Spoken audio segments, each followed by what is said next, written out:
Hello there. Welcome to the short and fun journey into the world of the porcupine. Porcupines are small, gentle animals covered with thousands of sharp quills. These quills help protect them from danger. But don't worry, they can't shoot them out. The quills only come off if something or someone touches them. There are about 30 kinds of porcupines around the world. They live in forests, mountains, and sometimes even near people's farms. Porcupines are mostly nighttime eaters. They love munching on leaves, tree bark, and fruits.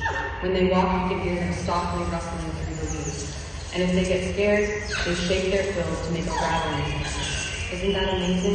Behind those spiky quills is a calm and shy little creature who just wants to stay safe.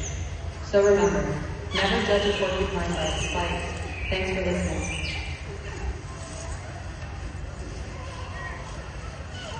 listening.